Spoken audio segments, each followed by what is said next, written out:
Check लेके मैं घर पे गई थी तो उसके फेस पे जो खुशी मैंने देखी थी, क्योंकि पैसे देने एक ही जन आया था, बाकी तो सब ऐसे ही खाली आप कैसे करोगे, ये करोगे ऐसा बोलने के लिए आए थे। एक डब्बा बनाया था, वो डब्बे में आप डालते जाइए, 3 महीने के बाद उसका कुछ 800-700 रुपये जमा होता था। तो वो मैं उनके पास से कलेक्ट करवाती थी। ऐसे ऐसे मैंने प्रीमियम का टिकट साइड बढ़ाना शुरू कर दी। 15 मिनट की मीटिंग थी और मैं घर आके उन्होंने मुझे कॉल करके वापस बता दिया कि मेरा कल 2 दिन के बाद मैं ऑस्ट्रेलिया जाने वाला है। तो आप चेक लेने के लिए आपके असिस्टेंट को भेजेगी कि आप आके चेक कलेक्ट करो करके। तो वो सबसे बड़ा सेल था, कम से कम मुझे लगता है 10-11 लाख प्रीमियम था। सो नेहा जी, आपको सीएनबीसी आवाज में उसके जिंदगी के सफर में होंगे कामयाब इस एपिसोड में आपको आने का मौका मिला, तो वो कैसे आपको मौका मिला? हम लोग लोगों के हित में अगर काम करते हैं तो डेफिनेटली सक्सेस तो मिलना ही है।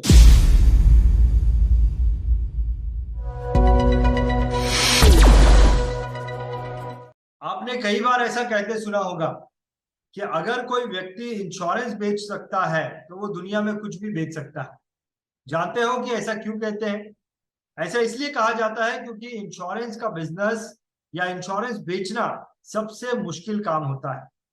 और यही इंश्योरेंस अगर किसी लेडी को बेचना हो तो ये काम थोड़ा और टफ हो जाता है। दोस्तों, आज का ये जो वीडियो है, ये वीडियो हर एक व्यक्ति के लिए बहुत ज्यादा मोटिवेशनल वीडियो बनने वाला है। और वुमेन्स के लिए तो और भी ज्यादा मोटिवेशनल वीडियो बनने वाला है, क्योंकि मैं आपको एक ऐसी लेडी से मिलाने वाला हूं जिन्होंने इंश्योरेंस के बिजनेस में बहुत ज्यादा कामयाबी हासिल की है। उन्होंने इंश्योरेंस के बिजनेस में काम करते करते अपना एक फार्म हाउस बना लिया है, अपने बच्चे को अब्रॉड पढ़ाई के लिए भेज दिया है। यू नो, तो बहुत सारे गोल उन्होंने अपने अचीव किए हैं। लेकिन ये जो लेडी है, ये लेडी एक वक्त में एक बहुत छोटे से गांव में रहा करती थी। और गांव में रहकर अपने शुरुआती दिनों में वो बॉम्बे में आई।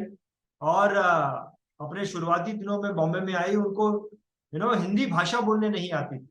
उनकी वर्नाकुलर लैंग्वेज में वो बात करती थी। ऐसी परिस्थिति में एक गांव की लेडी, एक गांव की लड़की बॉम्बे में आती है और लैंग्वेज का प्रॉब्लम है। बहुत ज्यादा एजुकेशन जो है सिटी लेवल की नहीं है, गांव में पढ़ाई की है। और वो लेडी इतने बड़े मुकाम को हासिल कर लेती है। इनका नाम मिसिस नेहा पालंडे है। और अब मैं आपको मिलाने जा रहा हूँ नेहा पालंडे जी से, और उनसे मिलकर उनकी जर्नी के बारे में जानते हैं कि क्या क्या उन्होंने अपनी जिंदगी में कैसे इतने बड़े बड़े मुकाम को हासिल किया है। नेहा जी, मैं आपका वीआई टीवी में बहुत बहुत स्वागत करता हूँ। नेहा जी। नमस्कार रंजीत जी। नमस्ते। सो नेहा जी, आपकी जिंदगी के बारे में थोड़ी बहुत हाईलाइट तो मैंने हमारे दर्शकों को दे दी है, लेकिन फिर भी चलिए शुरुआती दिनों में चलते हैं। और मैं जानना चाहता हूं नेहा जी, आपके शुरुआती दिन कैसे थे और कैसे आप जो है एलआईसी के बिजनेस में, लाइफ इंश्योरेंस के बिजनेस में आपकी एंट्री होती है, उसके बारे में थोड़ी सी जानकारी दी।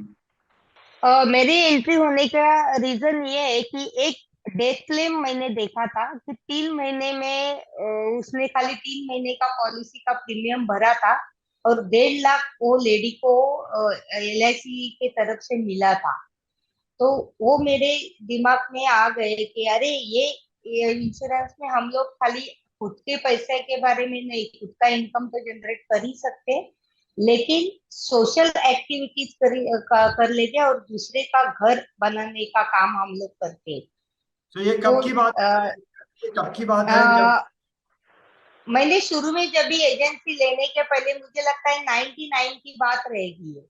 99 की बात? उस वक्त आप बॉम्बे में थी, गांव में थी, क्या कर? नहीं, बॉम्बे बॉम्बे में थी, मेरी शादी हो गई थी और मैं, मेरी ननद की एजेंसी थी, उसमें सर्विसिंग का काम करती थी। अच्छा। मेरे ननद की एजेंसी में ही वो डेथ क्लेम हो गया था।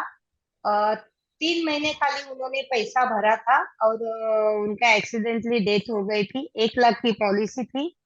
तो नहीं, शायद 50,000 की पॉलिसी थी। तो उनको 1 लाख रुपए मिला, क्योंकि एक्सीडेंट का डबल बेनिफिट, और उनका 2 साल, 1 महीने 1 साल का बोनस मिला के उनको पैसा मिला था। तो लेडी थी वो, जॉब नहीं करती थी, तो उसको इतना अच्छा खुशी मिली थी। जब भी मैं चेक लेके उनके घर गई थी, वो टाइम में एलआईसी में चेक मिलते थे, तो चेक लेके मैं घर पे गई थी, तो उसके फेस पे जो खुशी मैंने देखी थी, क्योंकि पैसे देने एक ही जन आया था, बाकी तो सब ऐसे ही खाली आप कैसे करोगे, ये करोगे, ऐसा बोलने के लिए आए थे। तो वो जो उसकी उसका फेस अभी भी मुझे याद आता है, और उसके बच्चे लोग अभी भी मुझे याद करते हैं, क्योंकि सर्विसिंग का काम मैं कर रही थी, तो मैं खुद गई थी वहां पे। और नहीं तो आप ऑलरेडी जब सर्विसिंग का काम करते ही थे, तो फिर आपके मन में कैसे आया और क्यों आया कि मुझे खुद अपने नाम पे एजेंसी लेनी चाहिए? 2002 में फाइनेंस में मेरे हस्बैंड बैंक में काम करते थे, तो मैं मेरे खुद के नाम से एजेंसी नहीं ले सकती थी। तो 2002 में फाइनेंस मिनिस्टर का जीआर निकला, और उसमें उन्होंने बताया कि पब्लिक सेक्टर में काम करने वाले के स्पाउस एलआईसी एजेंसी ले सकते हैं। और तभी मैंने इमीडिएट वो जो आईआईडी की एग्जाम थी, वो एग्जाम में मैंने अप्लाई किया और लाइसेंस के लिए। इंश्योरेंस की एजेंसी तो ले ली, लेकिन आप सर्विसिंग का काम करती थी। तो हम्म। सर्विसिंग के काम में सेल्स जो है वो थोड़ा सा आपको जानकारी नहीं होती है उसकी। तो शुरुआती दिनों में जब आपने सेल्स करना शुरू किया, तो आपको क्या दिक्कतें I business point of view? उस नो बीइंग अ लेडी आपको क्या दिक्कतें आई उसके बारे में बताओ। हम्म, शुरू में लेडी होने के कारण मुझे डायरेक्टली किधर भी कौन से ऑफिस में या किधर जाने के लिए थोड़ा डर लगता था। ऐसा थोड़ा ये हेजिटेशन हो जाती थी मुझे। लेकिन खुद मैंने एक बार सोचा कि अरे, इंसान तो जब भी जन्म लेता है तभी अकेला लेता है, और जाने के टाइम भी अकेले लेता है, तो यहाँ वहां जाने के लिए हम लोग को क्यों साथ किसी की साथ चाहिए। तो ये एक बार सोच लिया, तो मैं सब जगह जाके खाली इंश्योरेंस की बात करने सोच लिया। और शुरू में मैंने ज्यादा तो लेडीज से ही बात करना शुरू कर दिया था। एक बार कॉन्फिडेंस बढ़ गया, तो ऑटोमेटिकली लोगों के साथ मैं जुड़ गई, और इसी कारण मेरा सेल करने की तरीका तो मुझे पता था, क्योंकि अ, जब भी मैं गांव में रहती थी, तभी भी मैं हमारे घर में मेरे पिताजी के साथ काफी सारे बिजनेस थे, तो सेलिंग टेक्निक तो पता थी मुझे। लेकिन कॉन्फिडेंस वो मुझे वहां से शुरू हो गया है, कि मैंने जब भी लेडीज लोग को ही ज्यादा शुरू में पॉलिसी बेची। तो क्या करती थी आप जब लेडीज को जाके बोलती थी, तो क्या हम्म। वो इमीडिएटली पॉलिसी आपसे ले लेती थी, या कुछ दिक्कतें भी आती थी? नो सेल्स करने में थोड़ा सा हम्म। समय भी लगता था, क्या एग्जैक्टली exactly हाँ, होता था? मैंने उनको एक कंसेप्ट बताया था, और वो कंसेप्ट ये था कि अगर आप 50 रुपए की सब्जी रोज लेती है, तो 50 रुपए अगर आपको खर्चे को मिलता है, उसमें से 10 रुपए आप रोज निकाल के रखते हैं, या 20 रुपए निकाल के रखते। 10 रुपए निकालेगी तो 50,000 की पॉलिसी मिलेगी, मनी बैक। और 20 रुपए निकालेगी तो 1 लाख की पॉलिसी मिलेगी। और वो कैलकुलेशन करके मैं उनको बताती थी। तो 10 रुपए की एक पाव किलो सब्जी लिए, जो जॉब करते नहीं थे उनके लिए मैंने, और एक डब्बा बनाया था। वो डब्बे में आप डालते जाइए, 3 महीने के बाद उसका कुछ 800-700 रुपए जमा होता था। तो वो मैं उनके पास से कलेक्ट करवाती थी। बहुत बढ़िया। और उसी तरह से मैंने शुरू में पॉलिसी का कंसेप्ट उनको बताया था। 700-800 पॉलिसी, तभी मैंने 1 साल में 600 पॉलिसी सेल की थी, ये कंसेप्ट के इसमें। बहुत बढ़िया, बहुत बढ़िया। सो बिजनेस में शुरुआती दिनों में जब आपने काम करना शुरू किया और आपने 1 साल में 600 पॉलिसी की, इसका मतलब आपने साल भर बहुत मेहनत की होगी, बहुत अपना दिमाग लगाया होगा। और आज की तारीख में आपने जो है वो 16 बार एमडीआरटी कर लिया है और इतनी तरक्की की है कि नेहा जी आप सीएनबीसी में भी आपका एक इंटरव्यू आ चुका है। सो क्या आपने स्ट्रैटेजी पकड़ी इंश्योरेंस के बिजनेस में शुरुआती दिनों में? आपने क्या स्ट्रैटेजी पकड़ी कि अगर मैं इस तरीके से काम करती रही तो मैं बहुत ग्रो हो सकती हूँ? वो स्ट्रैटेजी क्या थी? मैंने इसमें पहला स्मार्ट बिजनेस कैसा कर सकते, क्योंकि शुरू के इसमें क्लाइंट बेस बढ़ाना है। तो मैंने शुरू में क्लाइंट बेस बढ़ा दिया, 600 पॉलिसी की। इसका मतलब मैंने तभी साल में 150-200 लोगों को तो मैं मिली ही थी। और ऐसे करते करते मैंने हर साल शुरू के इसमें 2006 तक मैंने ये काम किया कि मैंने क्लाइंट बेस बढ़ा दिया मेरा। और उसके ऊपर काम करते करते मैंने 2006 में पहला एमडीआईटी किया 280 पॉलिसी में। ऐसे ऐसे मैंने प्रीमियम का टिकट साइज बढ़ाना शुरू कर दिया, क्योंकि कॉन्फिडेंस तो बढ़ गया था। तो इसके वजह से मैंने ये चालू किया कि प्रीमियम की टिकट साइज बढ़ानी चाहिए। और लास्ट का अभी मुझे लगता है 2023 का एमडीआईटी खाली मैंने 5 पॉलिसी में किया, जो शुरू का 280 पॉलिसी में किया था। हम्म, मतलब वो डिफरेंस मैंने ये किया, क्योंकि पॉलिसी बेचने की जो स्टाइल है वो चेंज कर दी। बहुत बढ़िया। बहुत तो आप मतलब आपने छोटी छोटी शुरुआती दिनों में जो आपकी स्ट्रैटेजी ये थी कि मैं छोटे छोटे कदम लूंगी लेकिन कदम को हाँ। धीरे धीरे लूंगी। हाँ। बहुत छोटे कदम से आपने शुरू किया और फिर धीरे धीरे आप जो है कंसिस्टेंटली अपने बिजनेस को है वो हाँ। धीरे कस्टमर्स के से प्रीमियम जो है वो धीरे धीरे आप हाँ। बढ़ाते गए। तो नेहा जी आपने इतने साल आपने दे दी, कितने साल दे दिए इंश्योरेंस के बिजनेस में आपने टोटल अब तक? 20 साल दे दिए। कम से, हाँ, 20 साल तो दिए। तो इन 20 सालों में अगर मैं आपसे पूछूं कि आपका सबसे बड़ा अचीवमेंट क्या है अब तक का, तो वो क्या बोलेंगे आप? सबसे बड़ा अचीवमेंट ये है कि मैंने एक पॉलिसी खाली 10 मिनट में, अननोन मतलब कॉल कॉल में से नहीं था, तो अ, उनको मैंने पॉलिसी, वो ऑस्ट्रेलिया से आए थे मेरे क्लाइंट और उनको अ, उन्होंने म्यूचुअल फंड, इंश्योरेंस सब लोगों को मिला था, क्योंकि उनको इंडिया में इन्वेस्टमेंट करनी थी। और मुझे एक रेफरेंस मिला था, वो रेफरेंस से मैं उनके इधर जब भी गई थी, मुझे आज भी याद है। अंधेरी में उन्होंने बुलाया था उनके फ्रेंड के ऑफिस में।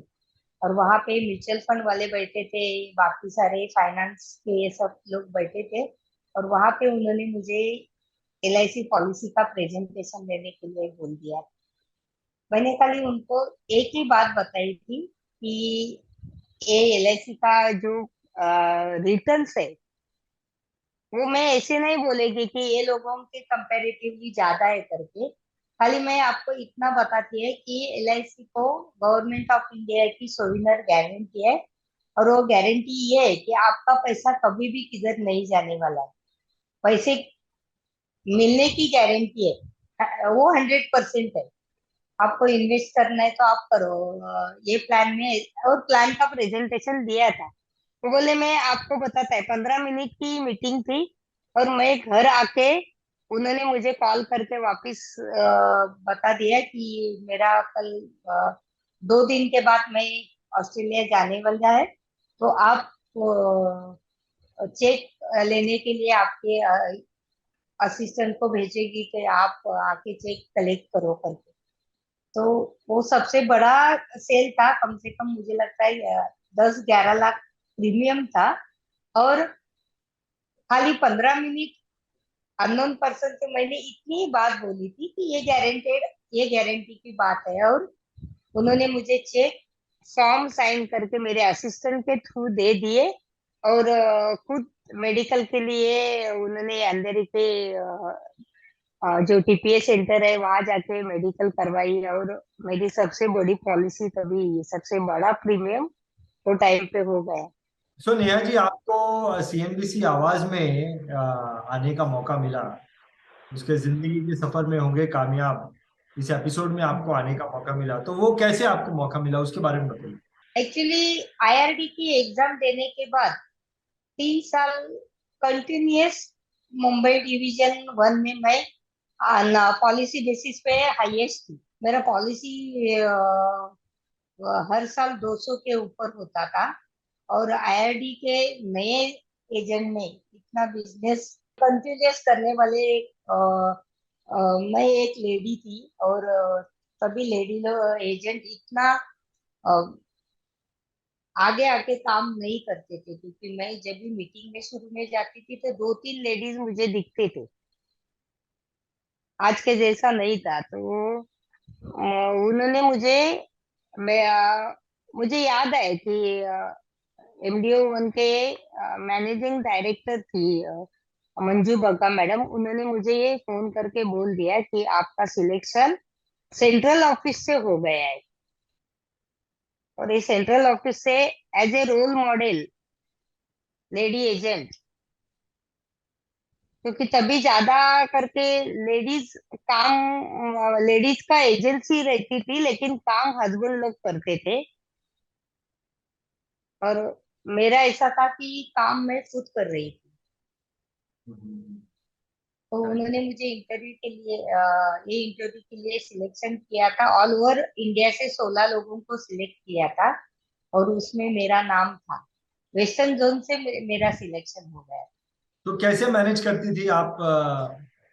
इंश्योरेंस का काम भी करना है और घर को भी मैनेज करना है, तो कैसे मैनेज करती थी आप? मोस्टली मैं आफ्टरनून के बाद बाहर निकलती थी, क्योंकि मेरा बेटे की स्कूल दोपहर की थी। वो 12 बजे स्कूल जाता था, 5:30 6 बजे वापस आता था। तो उतना टाइम मुझे मिल जाता था। तो वो टाइम में मैं आजू बाजू के बिल्डिंग में और ज्यादा तो मैं म्यूनिसिपल हॉस्पिटल्स में इंश्योरेंस का एक सेल करने का काम करती थी। कोल्ड कॉल करते थे या जान पहचान के थे कोई? हाँ, कोल्ड कॉलेज करती थी। मुझे आज भी याद है, मैं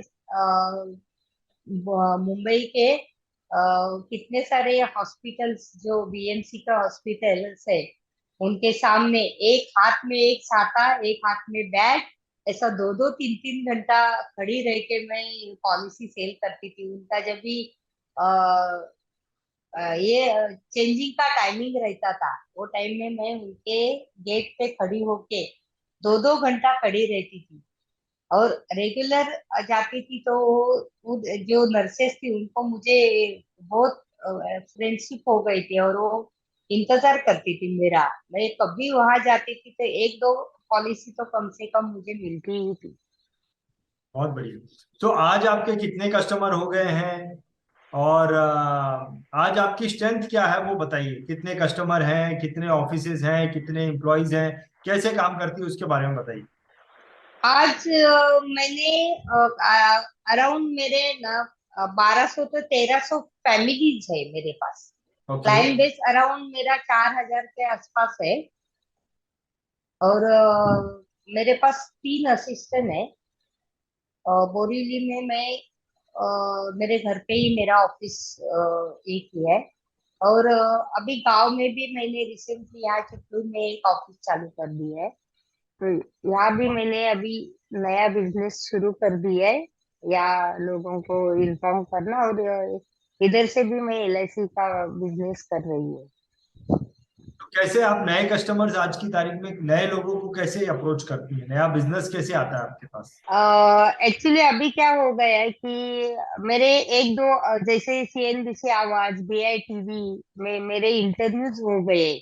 अभी बीच में मैंने एक एपिसोड किया था लेडी एजेंट का, इंटरव्यूज लेने का आपके साथ ही किया था। तो एक्चुअली इधर गांव में अभी क्या हो रहा है कि सोशल मीडिया अभी अभी शुरू हो गया है, तो लोग काफी सारे इंटरव्यूज देखते हैं ये टाइप के।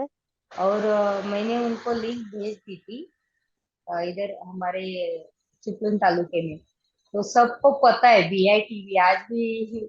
वो वही बोल रहे कि उन्होंने इंटरव्यूज दिए देखे हैं मेरे।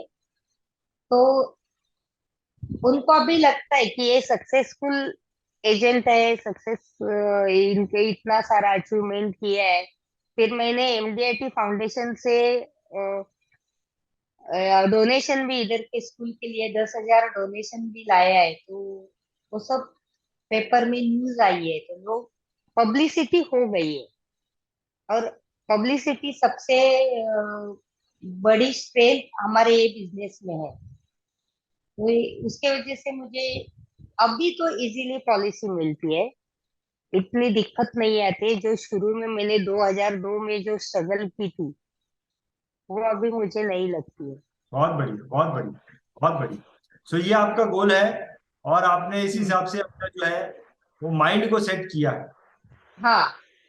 बहुत बढ़िया, बहुत बढ़िया, फैंटास्टिक नेहा जी। आपने बीइंग अ लेडी, आपने इंश्योरेंस इंडस्ट्री में जो मुकाम हासिल किया है उसको तो बहुत पहले ही सीएनबीसी ने रिकॉग्नाइज कर लिया था, और इसीलिए उन्होंने अपने प्रोग्राम में भी आपको बुलाया, एलआईसी ने आपको अपॉर्चुनिटी दिया सीएनबीसी में आने का। लेकिन फिर भी ये वीडियो को देखने के बाद में वो सारी वुमेन्स जो इस वीडियो को देखेगी उन्हें बहुत मोटिवेशन मिलेगा, और फिर चाहे वो इंश्योरेंस में हो या कहीं भी हो, काम करने का एक जज्बा मिलेगा। बहुत बहुत धन्यवाद नेहा जी, आपके इस एक्सपीरियंस को हमारे इस मंच पर शेयर करने के लिए बहुत बहुत धन्यवाद। धन्यवाद।